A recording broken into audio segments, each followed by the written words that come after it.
He built his dream car with the aid of financing from the British government. But the cars sat on lots and are best remembered for a starring role in a Hollywood movie. Join us as History International presents Great Blunders, the DeLorean car, on History Explorer.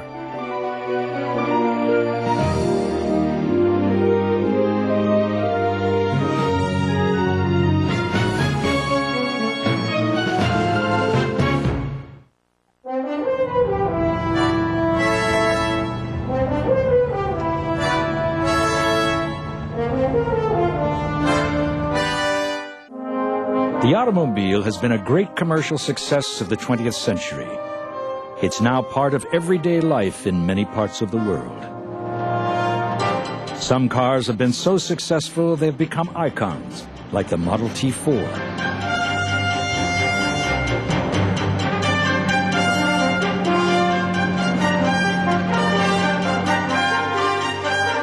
Another example is the Volkswagen Beetle, developed in Nazi Germany before World War II. The purpose of both cars was to provide the driver with inexpensive, popular transportation. Both were mass-produced using well-conceived assembly lines. After World War II, the British resurrected Volkswagen, and the factory was returned to the Germans to help revitalize their economy. Within a few years, the Beetle became one of the best-selling cars of all time.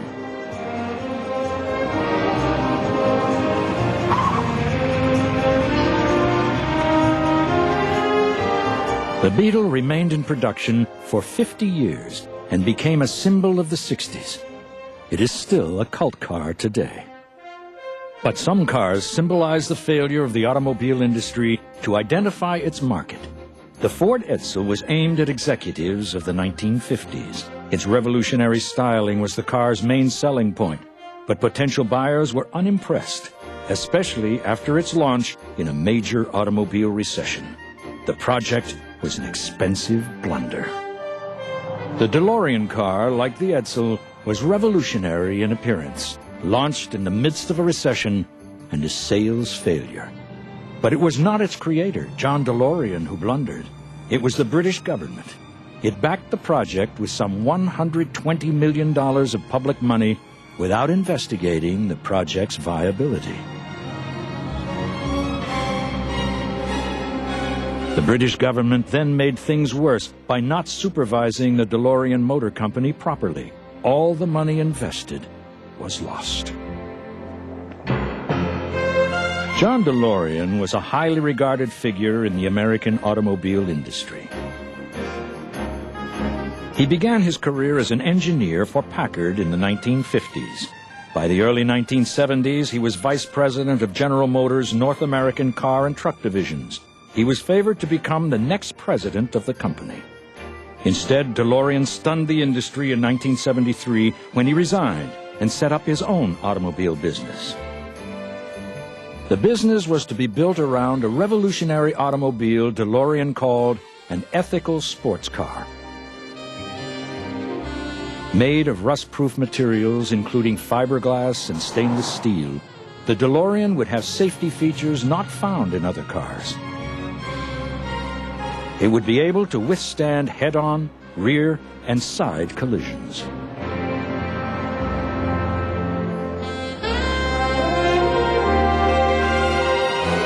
Its novel gull-wing doors would gently open at the touch of a door handle.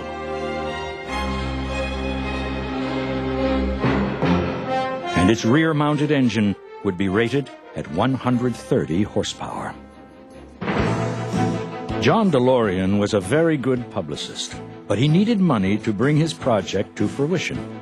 To obtain it, he came up with a revolutionary idea. He would approach national or local governments for financial support in return for creating jobs at his plant. DeLorean was prepared to manufacture his car anywhere in the world, be it South America, Africa, Europe,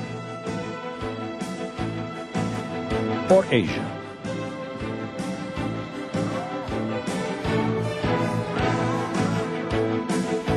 He approached both Puerto Rico and the Republic of Ireland as possibilities. DeLorean also had interest from the city of Detroit, traditionally the heart of the American automobile industry. In June 1978, DeLorean made overtures to the British government, proposing a factory in Northern Ireland. Northern Ireland had been in turmoil for the past decade. The IRA and other Republican terrorist groups tried to destabilize the government through bombings and shootings. Protestants retaliated in kind.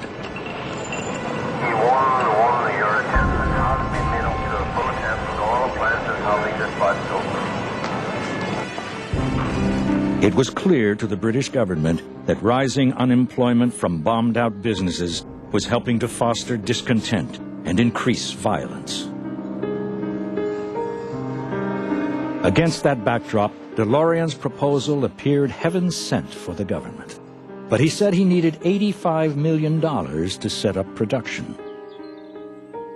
By this time, DeLorean concluded labor relations in the Irish Republic might jeopardize the project. As for Puerto Rico, DeLorean was concerned about a possible language barrier and labor difficulties. Both Northern Ireland and Puerto Rico appeared to be ruled out. This left Detroit, where DeLorean had maintained close connections. He alerted the British to competitive interest in his car by Detroit auto executives. He said the British government would have to reach a quick decision on backing the project. Otherwise, the opportunity would be lost. Desperate to curb the destruction plaguing Northern Ireland, the British government agreed to fund the project. But daily violence in the province prompted a New York backer of the DeLorean Motor Company to pull out. This left an $18 million shortfall. Desperate to make the deal, the British government agreed to cover the difference for a total investment of $100 million. The British government had only days to close the deal. It was blinded by an urgent need to reduce unemployment and restore order in Northern Ireland. It was so eager that it cut corners in monitoring the DeLorean company. This would be a serious and costly blunder. A team sponsored by the British government flew to the United States to review the proposed DeLorean car. But while they investigated John DeLorean's company in New York, they did not request independent assessments of the DeLorean project from American financial institutions or automobile companies. A report commissioned by a British finance house warned that the venture was risky and that its success depended largely on the personality and expertise of John DeLorean. In spite of this warning, the British government signed a formal agreement at the end of July 1978. $100 million worth of British public funds were allocated for the project. In return, DeLorean guaranteed to employ a workforce of 2,000 within 5 years after the start of production. Northern Ireland's development agency would receive a royalty on each car sold. Northern Ireland Minister Roy Mason was delighted. When I talk about the tide turning on industrial investment, I think this is one that proves it is, because it's the fourth in 5 months brand new American investors coming into Northern Ireland, and between them creating 3,500 jobs. But you see, this is a car assembly plant. It's a specialized product. It's the United States market it's going for. The company have got 400 outlets already. They've got private investment behind them. They've got 30,000 orders already for the car. And it's going into, for the first time, the new investment is going into an area of very high unemployment. The green fields just outside West Belfast were selected as the site for the DeLorean plant, one of the most troubled areas in Northern Ireland. Construction work began in October 1978. John DeLorean made an agreement with Lotus Cars of Britain, which produced cars that looked roughly similar. Lotus would conduct the research and development work needed to bring this car to production. This was important to design an efficient assembly line. By the summer of 1979, the Northern Ireland Development Agency was concerned about the Delorean Motor Company's lack of financial control over the project. As part of the original agreement, the development agency had directors on the board of Delorean, but they had little influence. In August of 1980, Delorean approached the British government and received an additional loan of $20 million for production to begin. Throughout these difficulties, John DeLorean remained confident he had a winner on his hands. He was not afraid to hold press conferences. The Delorean Motor Company was on course, he insisted. A comprehensive distribution network was already in place in the U.S. Using his old General Motors contacts, these were mainly GMC dealers. So the company is in significantly better financial shape than it was previously. One tangible indicator of the company's potential was the construction of the Dunmurry plant where the cars were to be built. The main work was completed in just 16 months, a remarkable achievement.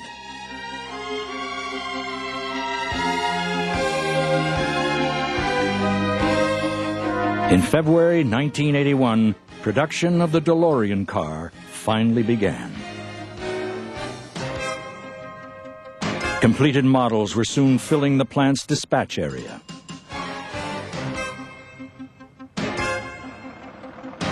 All the cars were shipped to the United States, the market they were originally designed to please. Sales to other countries would wait until the project was more advanced.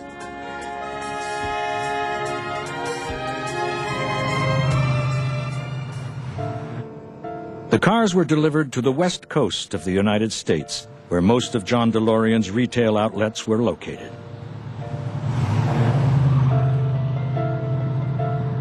But it was soon clear the DeLorean was not really catching on in North America. Its $25,000 price tag compared unfavorably with similar models. The non-painted metallic finish, gull-wing doors, and other features were not as popular as expected. The car market was in a recession, especially sports cars. There was another problem. DeLorean rapidly expanded his workforce, which reached its target total of 2,000 employees just 6 months after production began. The staff did not have enough experience to adequately train new workers. This meant that the quality of the finished cars was often below standard. American retailers soon found themselves having to spend sizable sums of money to correct faults that should have been dealt with before the cars left Ireland. It did little for sales confidence in the car. There were also complaints about money spent by the American directors of the DeLorean Motor Company. John DeLorean enjoyed first-class air travel, often jetting back and forth across the Atlantic in the Concorde. Many commented on the fact that DeLorean maintained expensive properties in the United States, while the fortunes of his company declined. By the end of January 1982, the workforce at Dunmurry was over 2,600. This meant a large jump in labor costs.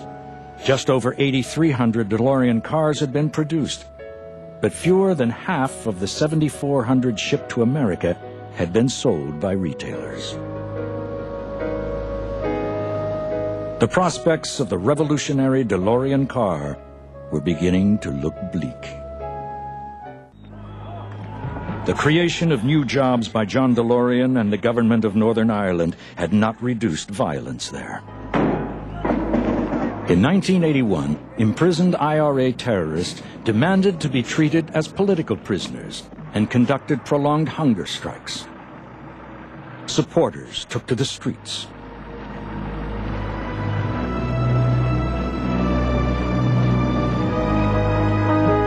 The British government refused to meet their demands. Some of those striking died. The deaths triggered riots.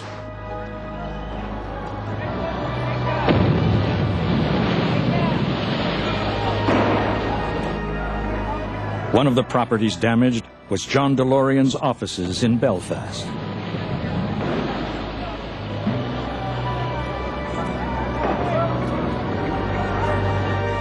In January 1982, Delorean used this incident to partially justify approaching the British government for more money. The government immediately commissioned one of London's leading accounting firms to analyze the finances of Delorean's company. Within a few days, the answer came back recommending no more public money be invested in Delorean. It was almost the end of the line. On February 19, 1982, the Delorean Motor Company was placed in receivership. Production was reduced to one shift, and the workforce was almost cut by half. But even drastically reduced production exceeded sales. Frantic efforts to secure American refinancing also failed. By the end of May 1982, production of the Delorean car had halted. The last shipments left for the United States.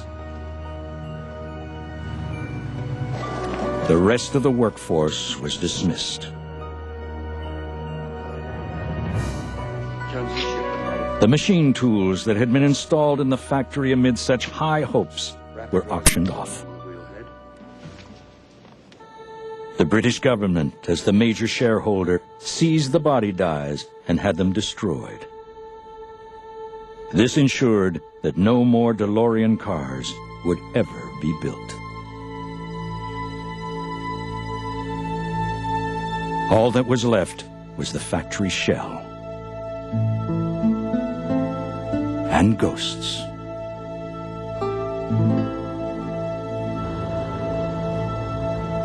Reactions from former Delorean workers were mixed. John Delorean opened the tomorrow again, we work for him. We would work for him. Because he was the only one left. He was the only one came here to give us a job.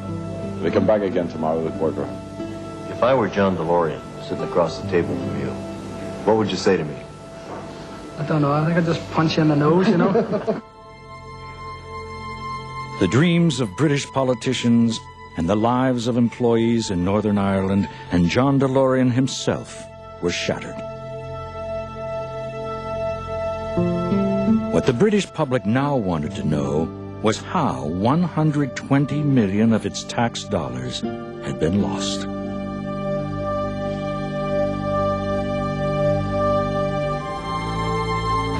The British parliamentary financial watchdog, the Committee of Public Accounts, investigated. Its report pulled no punches. The Delorean project represented one of the gravest cases of the misuse of public resources to come before us for many years. It was a shocking misappropriation of money. The committee concluded that the government had blundered by being over-optimistic and ineffectively supervising the project as it proceeded. The damning report led to greater caution in backing foreign business schemes in troubled Northern Ireland.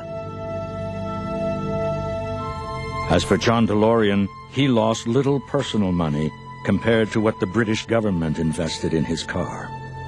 There were some suspicions that he had used British public money to finance new companies. Criminal investigations were launched on both sides of the Atlantic.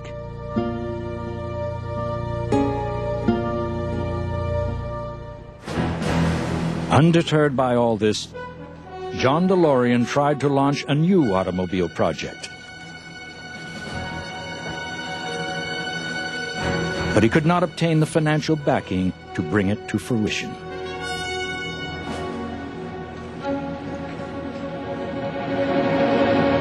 A number of the criminal investigations into his affairs landed Delorean in court to face charges, including misappropriation of funds.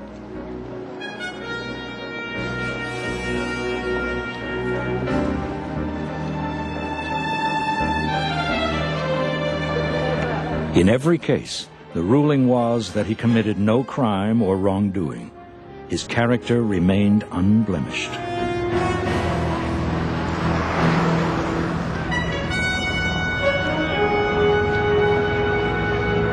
The FBI suspected Delorean of investing laundered money in the narcotics trade. He became the target of a drug bust and was filmed during a supposed deal. Hi, John. Terry West with the FBI. You're under arrest for narcotics laws violation. Say that the Jose Arivar is with DEA. Will you stand up, please? Stand up. Okay, turn around. Yeah.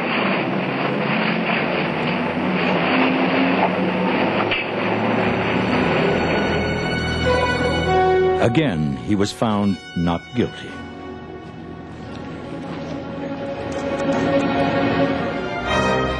As for the DeLorean car, it did not vanish into obscurity.